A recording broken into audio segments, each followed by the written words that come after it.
Vision Talk, man. Who the fuck we got in the building today? Man, you got Landlord Lucc, man, representing Wsm Apparel. For sure, man. And for the people first time tapping in, you know what I'm saying, let them know where you from and all that. Yeah, I'm from Double Rock, California, specifically in the Bay Area, San Francisco. Type shit. And what was it like, you know what I'm saying, growing up out there and shit?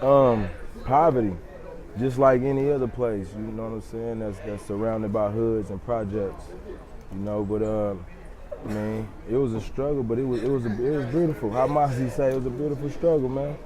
Type shit. You grew up with mom and pops or just? Nah, I a single parent home. Mom's working 3 jobs, so I really like raised my little sister. So it was just me and my little sisters a lot of the time. Mom's was always working, you know what I'm saying? Type shit. And talk about that, like what was that like, you know what I'm saying? Just having I had to grow up fast. So being that I had to grow up real fast, like it was a lot of things that I had to focus on that I shouldn't have been focused on at a young age. And that's why I am how I am to this day, because I had to grow up so fast. So I was focusing on money. I was focused on how can I get money. Not necessarily saying to go straight into drugs, because no.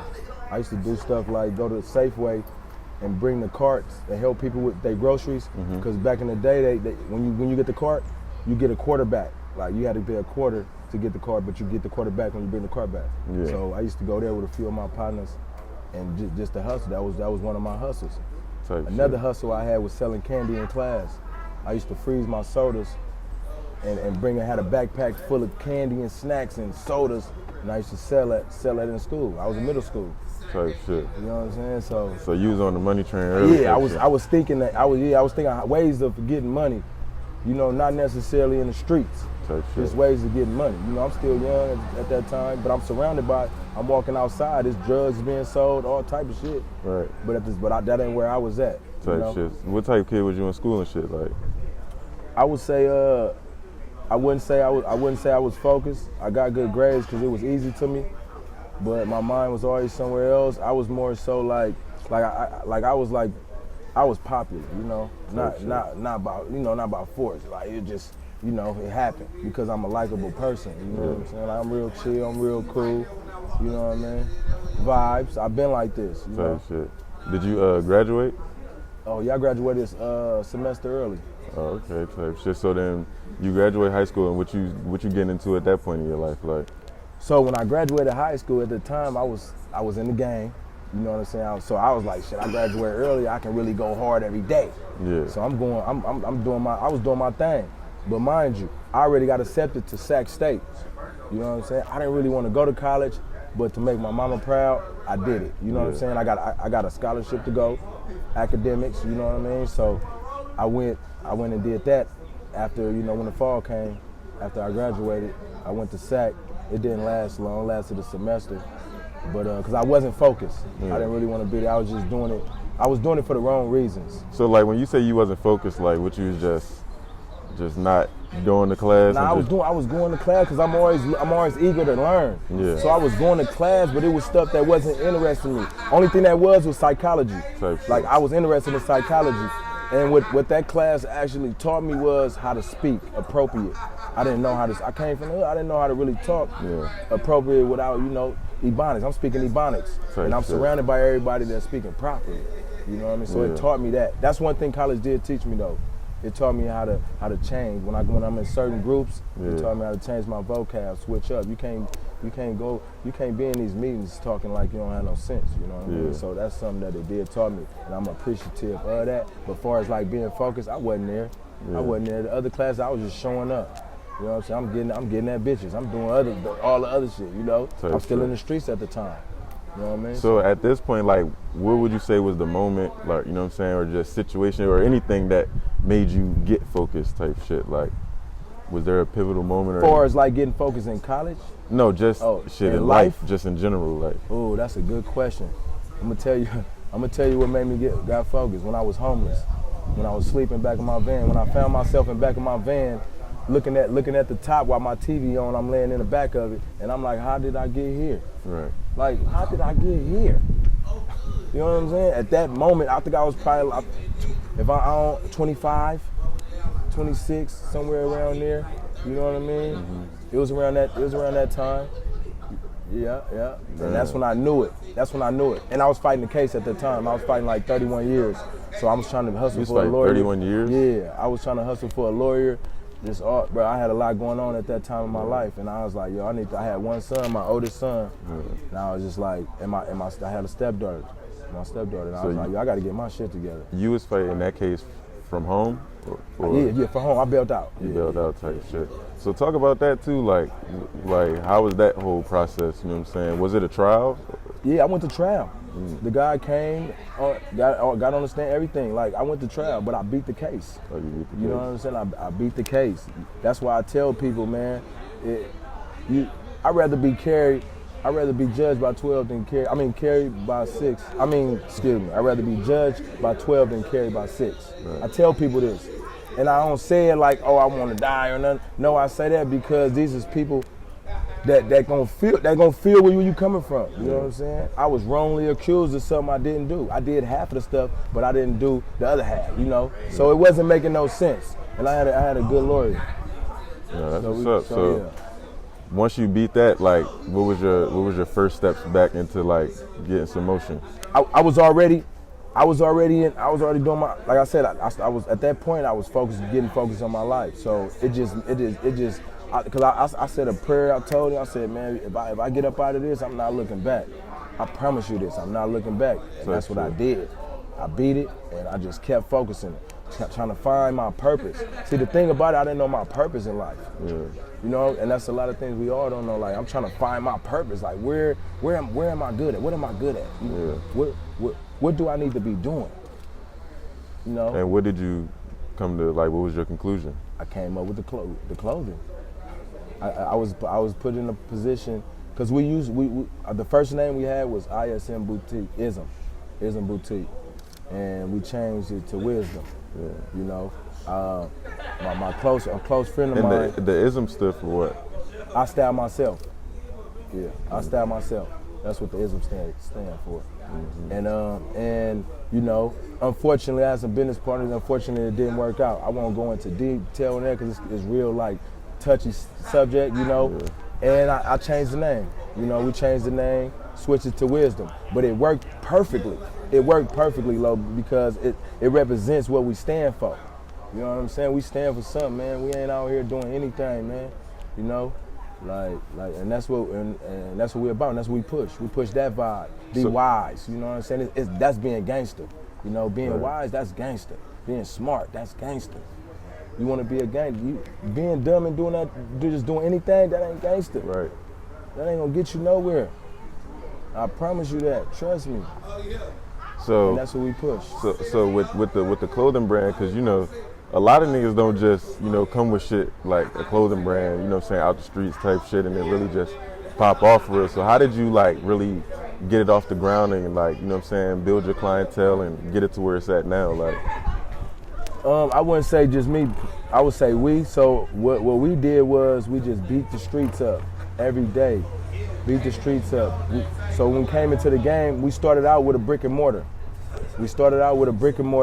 Had the store, and then we had another store when I changed. When that happened, that unfortunate situation happened with my business partners. Mm-hmm. We changed the name, but we had the same name at the time. But I opened up another store in San Francisco, and it was just, I kind of went backwards. You know what I'm saying? Because I thought that was gonna help push. But really what it did was create a bigger debt. You know what I'm saying? So I had to go back to the method that was working, which is beating the streets, get in the streets, get out the trunk. Yeah. You know? And that's really what got us here. Going to pop-ups. You know what I'm saying? Like, get your people involved. Yeah. Like, get your people involved, man. Yeah, no, I definitely see you got a lot of people out here, you know what I'm saying, supporting you and shit, type shit, like just a lot of members of the team and shit, you know what I'm saying? Talk about some of them and like the roles of how y'all just move like Transformers type shit, you know what I'm saying? Like, so what we do, I have a street team, right? And that just consists of, and everybody on the street team is my family. And my son, he really run the street team. He in charge of that. But they bosses. So what we do, we have meetings every Sunday. to keep on with current events. You know, like we have designs all the way until next year. We know we coming out with all the way to next year, and that's because we had these meetings. We keep updated. And, you know, they younger than me, so I get their opinion a lot. Do y'all like this design? Yeah, we gonna run with this, and yeah, that right there is the heart of it for real. The street team. Because they the ones that online doing it. You know, I'm on there here and there, but I'm more so making these calls, making stuff happen, and they doing the footwork and really getting out here, you know, and beating their feet. Type shit. Nah, I ain't gonna lie though, that's hard. Like, you know, the father-son relationship. Talk about that too, because you don't hear that a lot. Like, you know, father and son doing business and shit. It's, you know, staying good for real. Like, how did see what I do is I get out of his way. As he mess up, I tell him something, but I don't just be on him like, oh, you need to be, no. I let him make the mistakes. Yeah. You know, you got to give him that room. I give him the room to run it high as he see fit. You know what I'm saying? Because I might not necessarily see what he see. He's sharp. So he might, I'm sure, I molded him to be him so well to where when I look, I'm like, damn, he's a split image of me times 10 when I was his age. Because he's 19. When I was his age, my mind wasn't on that. Right.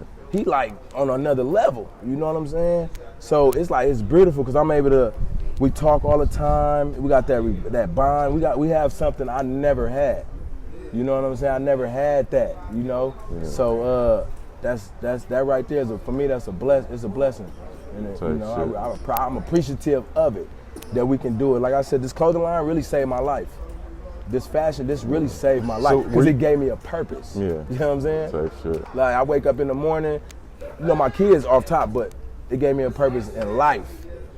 You know, as far as like making the world. Like I said, we through the clothes, we talk wisdom through clothes, through fashion. And if you go through our catalog and start seeing certain things and our sayings that we have, that we blended in with the fashion, you will be like, okay. Just us saying Wsm Apparel is gonna make you be like, oh, okay. Oh, you pushing Wsm Apparel, Type shit. You know what I'm saying? Yeah. Not Doughboy record, not Doughboy clothing, not, you feel me? None of that. Wsm Apparel. Right. You know? I'm still trying to figure out though, because it's dope to be like, what made you just wake up one day and say like, I want to do clothes? Like, was you already into fashion and shit? So I was already into fashion. My guy, he just got out. He did 20 years, but this is my right hand man. Mm-hmm. So when I got in the position to get a brick and mortar, I didn't know. I was talking like how we talking. Well, I'm talking my business plan. We like, what we gonna do? Like, what we gonna put it in? And then I'm like, shit, we could do clothes, but I didn't have no name or nothing. I hit when my, you know, he'd call like every other day. His name is Razor, by the way. So Ray would call every other day, right? And so this time when he called, I'm like, bro, we about to get a store.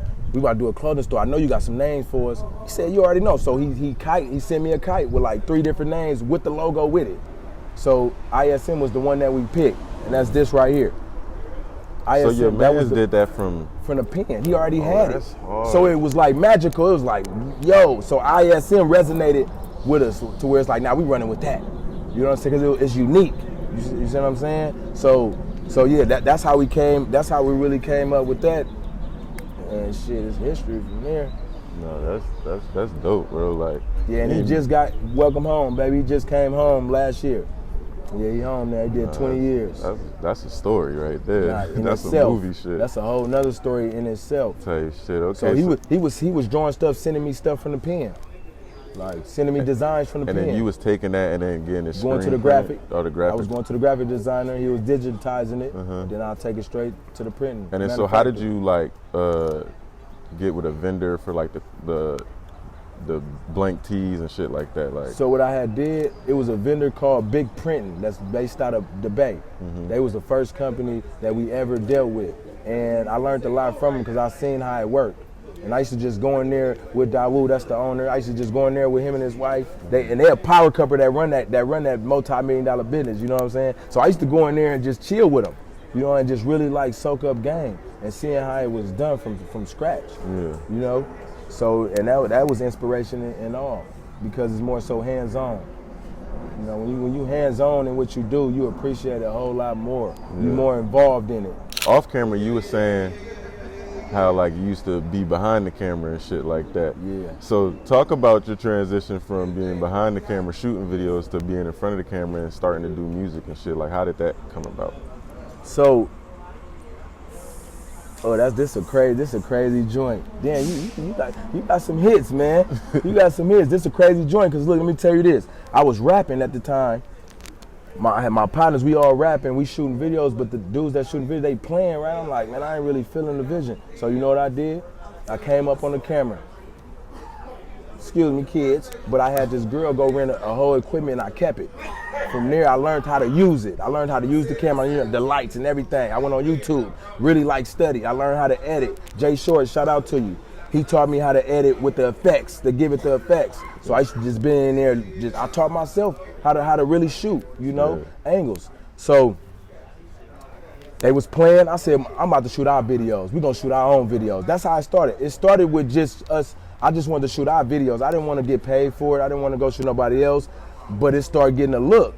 So people start asking me like, oh, you shoot really? I'm like, nah, really, I just do it for us. I'm like, but if you pay me, I'll come and do it. So it started from there. And then I ended up doing E40 video. Yeah. You know what I'm saying? I ended up doing it. How did that get put together? Nigga. How did that get put together? It got put together by my partner, Davey D, RIP Davey D Dukes. But he came to me one day. He came to me excited. He like, nigga, fuck you mean, nigga, we about to shoot 40 video. I'm like, well, I'm like, quit playing, nigga, we ain't shooting no 40 video. He like, nigga, we shooting 40 video. I said, get the fuck out of here. He said, I'm dead ass, nigga. We shooting 40 video. So I'm like, so we get to the bottom of that, right? Yeah. So then he say, I said, all right, well, how much you told him, right? Mind you, this 40. Yeah. I'm like, how much you told him for the video? He like, what? I told him we gonna shoot it for free. I'm like, nigga, I ain't shooting nothing for free. I don't care who it is. He mad at me. He hot, right? So he leave. He come back. It was actually an artist. He was featured on the artist's song, and so he come back. He like, man, he gonna do it. I'm like, well, why he changed his mind? He said, cause he went to 40. The artist went to 40 and said, yeah, I was gonna have Smurf shoot it, but I'm gonna have this other one shoot it. I already had a relationship with 40. Like, not even on no music, on nothing. Like, on some street shit. His big homie introduced us personally. So he like, Smurf. So he started asking Smurf from Woo Woo Woo. Yeah. He like, yeah. He like, nah, have Smurf do it. Let Smurf shoot it. So that's how I end up. So he ended up having to pay me. Yeah. You see what I'm saying? And I shot. And y'all can go look at it. It's called Vallejo nigga. Nah, that's hard. Yeah. Just type in Vallejo nigga E40. It's gonna pop up. You know what I mean? Yeah. But that's how that crazy story. That's how it happened. And then from there, I just kept going. Then J Diggs. I don't know if y'all familiar with J Diggs. Yeah. But J Diggs came. I did one for him, and I went on the road. I went on the road with this man for 2 years after that. He took me in. He like, nah, you coming with me, Cuddy. And I was on the road everywhere with him for 2-3 years. And to this day, he one of my big brothers, one of my close, you know what I'm saying? Type shit. Yeah, for real. And then, so how'd you transition to, like I said, being in front of the camera and doing music and shit? Okay, so it just happened. It just happened. I don't really do the cameras. I don't really like, you know what I mean? But they've been telling me that I need to do interviews. I need to do this. I need to get it out there. I'm really like, I like to be in the background, you know? But I understand the world we living in these days. Yeah. But I don't really be on the camera like that. You know, I don't do too many interviews like that. So, you know, the transition is kind of like, it just happened. It just organically. Yeah. You know what I'm saying? It just happened, for real.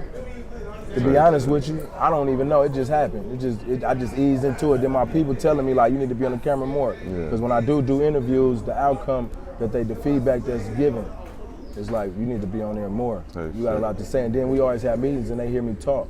So they like, you need to be on there. There's a lot of stuff. Did you always have a thing for music? I always had a thing for music since I was little. I always had a thing for it. So that's why it was only right that the clothing is urban. It's urban, we more so like upscale urban. Yeah. You know, affordable upscale urban. I'm gonna say that, because the quality of our clothes.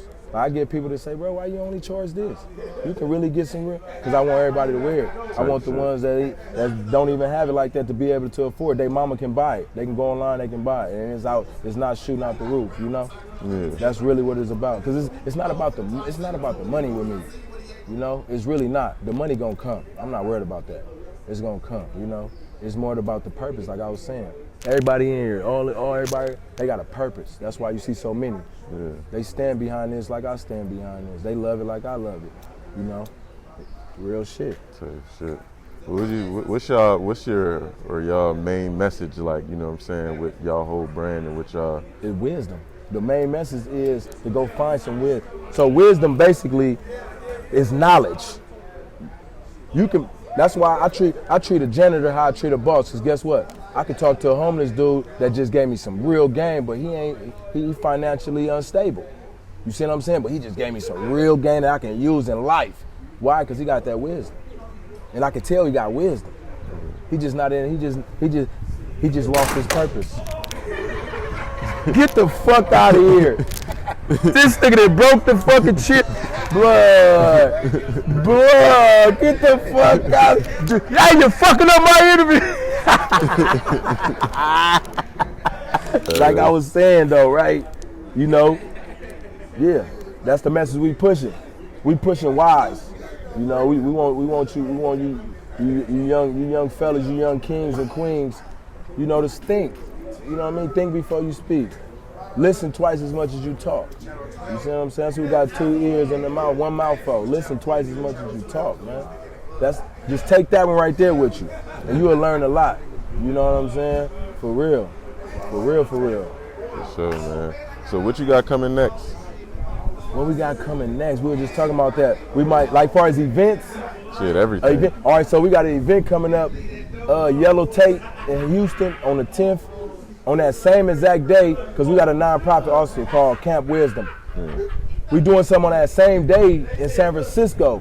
We doing the camp, but that's for the nonprofit. We doing a 3-on-3 tournament. So what are these events we giving back? Like consist of?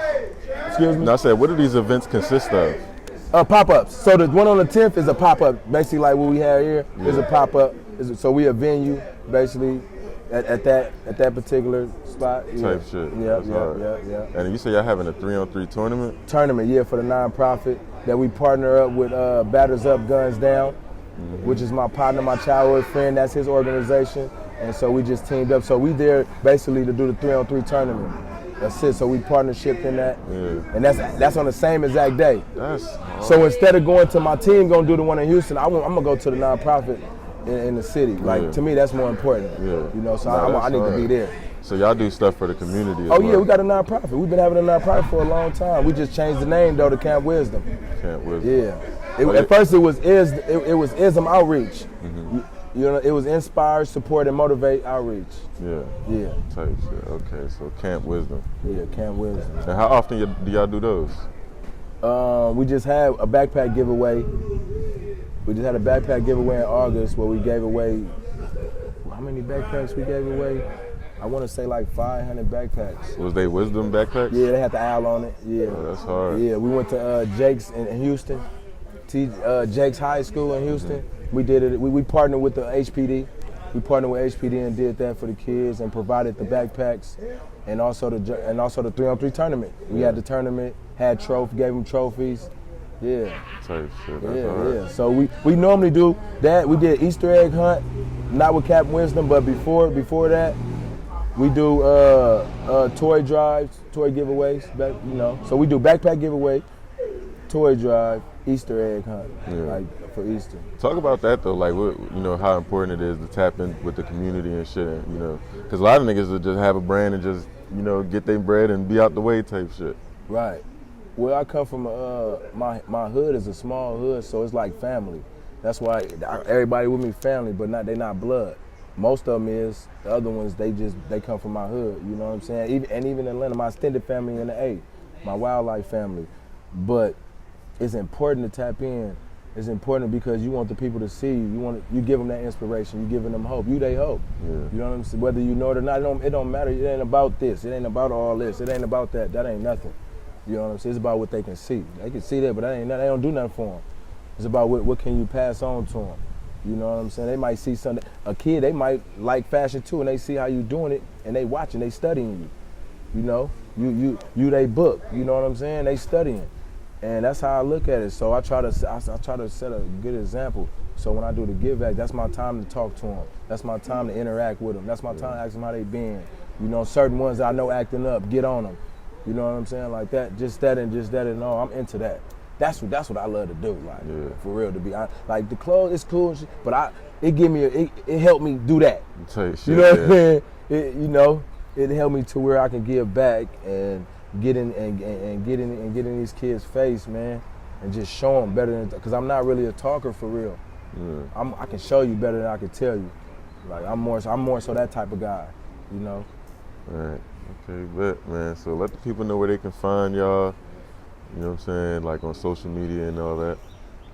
You can find us at Wsm Apparel _SF on IG, Wsm Apparel on Facebook, WSMapparel.com if you want to order or shop. We heavy on Instagram. We also on TikTok, Wsm Apparel on TikTok. But we heavy on IG. We really be on Instagram. Sure, man. I'm gonna have a link in the description too, so they can, you know what I'm saying? For sure. I appreciate that. Check that out too and shit like that. I appreciate y'all coming rock with me too, Nah, bro. for sure, man. Got to. Like, y'all for some real niggas, man. For real. For real. Any last message you want to say? Yeah, man. Shout out to my whole team, man. I love y'all to death, man. Without y'all, I'm nothing. You see what I'm saying? Shout out to everybody that support us, that's keeping us lit. You know, that keeping us alive. I promise you we won't let y'all down. We got more designs to come. It's only gonna get greater. You know what I mean? Rock with us, man. Fuck with y'all. Salute. So, Vision Talk, we out this motherfucker. Whatever I do, I'ma do it better, nigga. It's whatever, nigga. I'm talking to a chatty nigga. I'm talking pulling all nice about this chatty nigga. I said I'm really about whatever, nigga. Whatever I do, I'ma do it better, nigga. It's whatever, nigga. I'm talking to a chatty nigga. I'm talking pulling all nice about this.